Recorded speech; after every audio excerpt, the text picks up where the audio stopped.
hoping, that you can give me another chance here. I'm just nervous about whether you can pull it off. Rick Ness, a gold mining worker, is facing the worst day of his life after his wash plant machine caught fire. After taking a year off, Ness is determined to hit 1,000 ounces of gold to regain his life. He works lean and mean to get all the gold he can from the valley, despite only mining 95 ounces at the beginning of the season. Most of the gold is not his, as he has bills, fuel, and wages for his workers. Rick's determination to get his life back on track is evident in his relentless pursuit of gold. Rick Taylor, a mining entrepreneur, is in debt and must pay back his landlord, Troy Taylor, to secure access to the mining ground. After a year of paying no royalties to Troy, Rick made a desperate move to secure access to the mines and pay him back. Troy initially expressed doubts, but Rick signed his camp over to him, promising that if he did not meet the end of the bargain, he would lose everything in his camp. However, Rick had problems, as after over 7 weeks he was left with only 36 ounces of gold. Troy had come to collect his first royalty payment on the camp, and Rick had been trying to get more machines and people for labor, which had cost him a lot of money. To extend his deadline, Rick asked Troy to extend it to the end of the week, promising that he would have mined enough to pay Troy 50 ounces.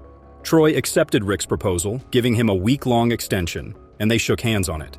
Rick's crew relied on his small crew to deliver the rest of Troy's gold by the end of the week, or Troy could sell off his camp, ending Rick's season. The crew was feeling pressure, as Morgan Lauren, one of Rick's crew members, and Buzz, another machine operator, admitted to feeling pressured due to their short-staffed operation. In Rick's defense, he wanted the mining operation to be a success for everyone, including Troy, his crew, and himself.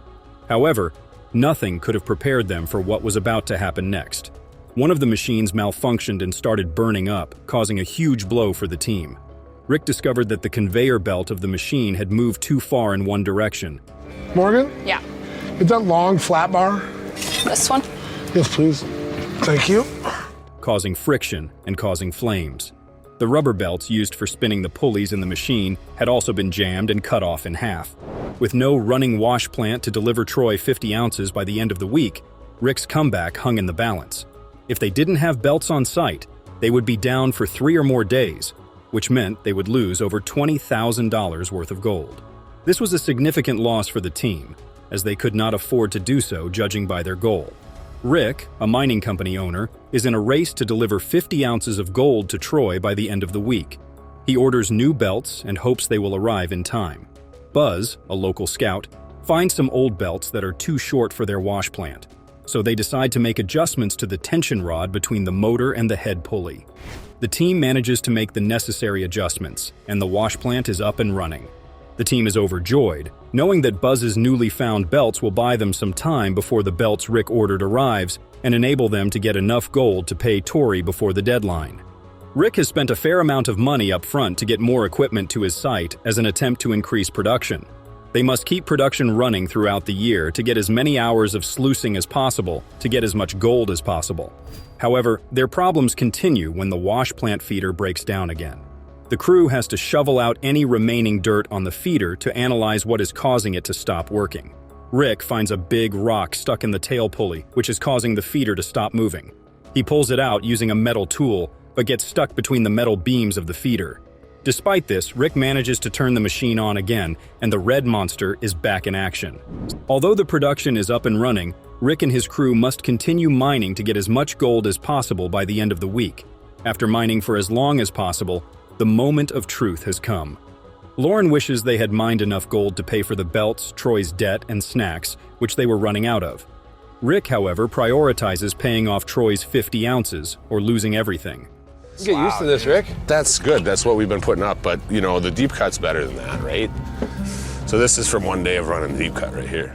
After all bills and costs are paid, Rick has only 36 ounces of gold left, meaning he needs 14 ounces and more for him to continue mining. After weighing the gold, Rick's team has 15.24 ounces of gold, which is not what they had planned, but at least means Rick will keep his mining spot.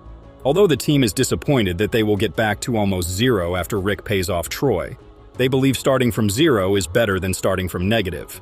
Rick Ness, a gold miner, had been struggling with seasonal affective disorder and depression since missing the Gold Rush Season 13. His friend Brian Z. Zaremba, who had been away from the show for a long time, asked him about his struggles. Rick admitted that he still owned his mother's house but had not been able to step inside for 2 years. Before season 14, Rick shared an update on Facebook, admitting that he had made bad decisions that cost him a year in mining. He later revealed that part of his troubles came from recreational drug use, including cocaine. Rick had to sell his mother's house to fund his latest mining season. Rick's admission of his issues did not stop there. He later opened up to People magazine, saying that he was a gold miner with the stigma and didn't really ask for help. He also mentioned that there was a lot going on in his head, but didn't know how to deal with it because he didn't even know what it was. He had never dealt with depression before, and the whole experience was new to him. The words of Rick's girlfriend, Lise Marie, showed how tough it was to navigate everything alone and look forward to his comeback. As people empathized with Rick, his girlfriend, Lise Marie, had more to share about his issues. Lise Marie, a fan of the popular reality TV show Mr. Ness, has denied being the cause of Rick Ness's troubling behavior. She stated that she had nothing to do with the bad choices Rick made while they were together, stating that his issues had been present months before I even knew him. However, things took a dramatic turn just a month later when Lise shared on Instagram that their relationship had gone sour, revealing painful details about Ness's continued unfaithfulness. Lise shared her breakup news on Instagram, posting a bold text graphic with a message that seemed to say it all. How's it going, Lance? Doing good. How you doing, Freddie? Doing all right. Good to see you. This Rick. is Rick. Lance. Nice to meet you. A mistake is something that happens accidentally. Cheating and lying are not accidents. They are choices. In a sad tone, Lise opened up in her caption saying she could no longer stay silent to protect someone she truly loved. She went on to share specific, painful details about Rick's latest actions, revealing the heartbreak she'd experienced. According to Lise, just days after Rick had proposed to her, he cheated on her with yet another prostitute. This was an all-too-familiar betrayal. She claimed that since they had rekindled their relationship, Rick had been unfaithful at least 6 times that she knew of. But Lisa's pain was far from over. After 3 years of what she called constant cheating and lying, Lise admitted that it took finding out about yet another infidelity for her to finally learn her lesson.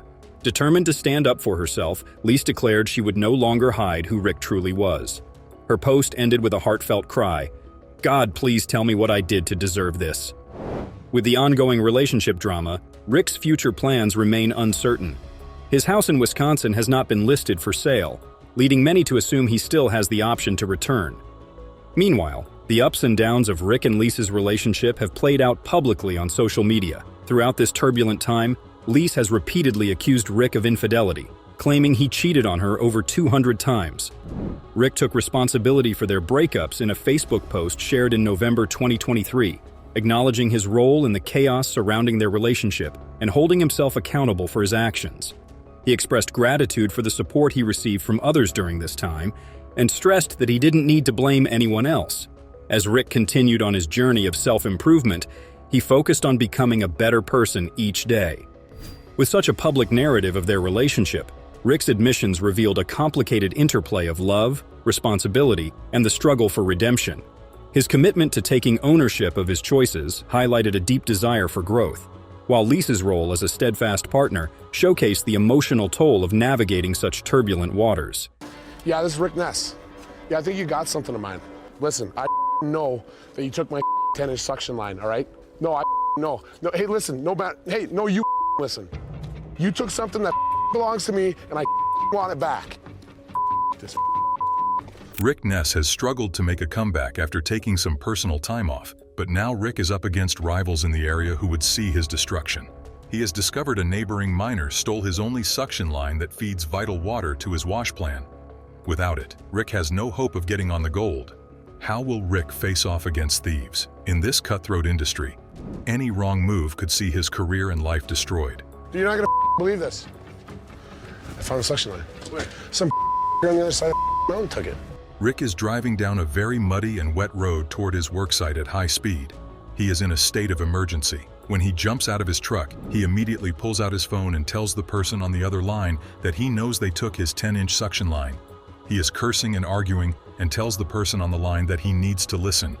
Insistent that he knows they stole his property, he raises his voice and tells them that he needs his stuff back. After asking around, Rick has discovered that a neighboring miner has stolen his only suction line that he desperately needs to get his operation going. Without this vital piece, he cannot pay back his debts or get back on his feet. A wash plant cannot operate without water, and that is what the suction line provides. After his phone call, Rick begins calling out for his best friend, Z, and telling him that he found out a guy on the other side of the mountain took the suction line. Rick explains that his source of information was Kyle, who worked for him last season. According to Kyle, the guy who stole the suction line had been asking around for one, and later, he saw the thief searching around the area where Rick's suction line was left. Z is stunned that anyone would just steal like that. Rick is having a hard time controlling his anger, as he says he cannot stand stealing, and he promises Z that he will get back his suction line. Rick runs to his truck and goes racing toward the neighbor's worksite. On his way there, he comes across a pair of men driving toward him in a big SUV, and he pulls up next to them, both their windows down to communicate. When they disclose their identities, their faces and names are blurred out. I'll turn around, you can follow me down there. And we learn that they are not the thief from the phone call. Rick tells them to follow him back to his site. As the two strangers drive around to follow him, Rick turns to the camera and says he knew the thief would not have the guts to see him face to face, so he sent his 2 employees to return the suction line for him. Rick says he is trying to control his anger because he just caught a glimpse of the suction line on the trailer and it is all messed up and smashed. If the suction line is unusable, then he plans to drive straight out to confront the thief in person and knock his teeth out. I'm trying to keep my together right now because I just saw it on the trailer and it's all up. If this ain't usable, I'm driving straight out there.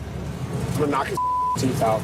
This entire situation has been testing Rick's patience like nothing ever has before.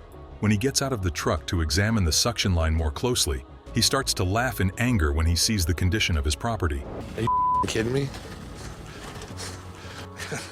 This is ridiculous. It's destroyed.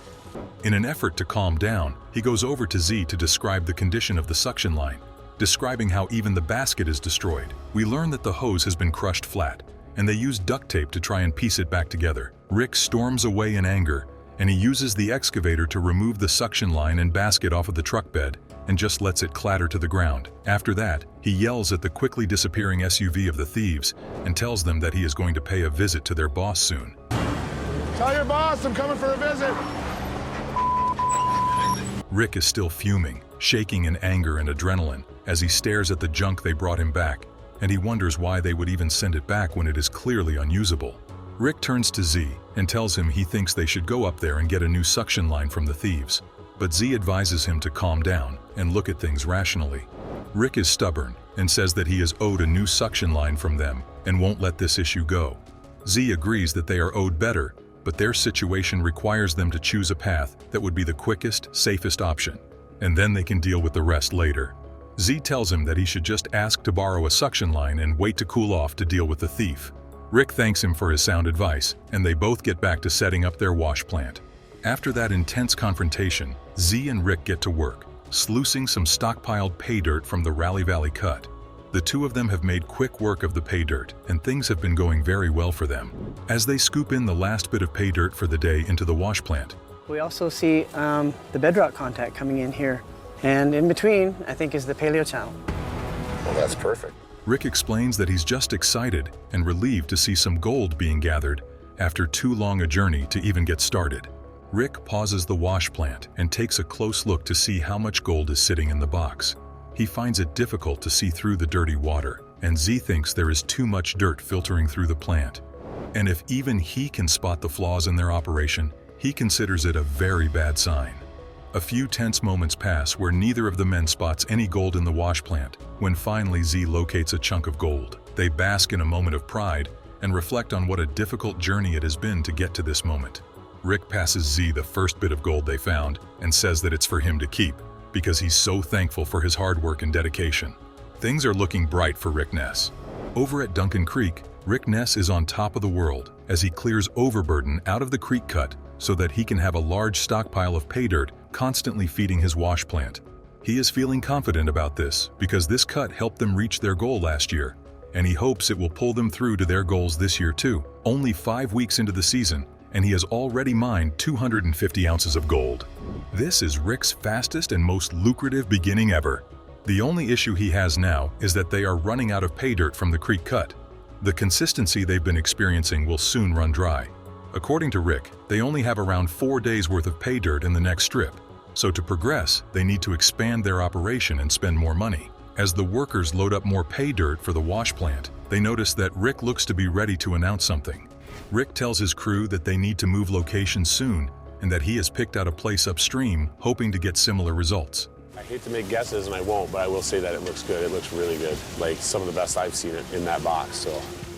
If the pay streak from the creek cut continues under the 26 acres of frozen ground to the west of them, it could hold over 1,000 ounces in gold. The biggest problem with this plan is that there is permafrost in the area, which means that it has never been mined. However, they have never dealt with permafrost before. They crew decide that they'll use the new dozer to tackle their permafrost problem.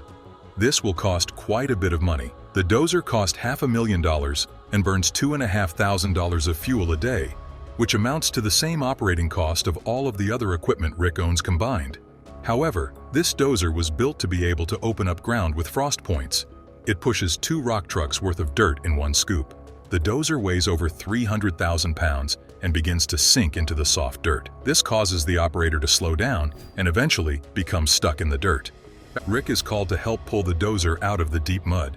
Rick is worried by this delay because it is necessary for him to keep stripping land, and any delay could cause his entire operation to stop completely. The removal of the dirt begins, and Rick believes that as soon as he digs out all of that soft soil and mud out of the way, the wheels of the dozer will get more traction and allow it to move forward with ease.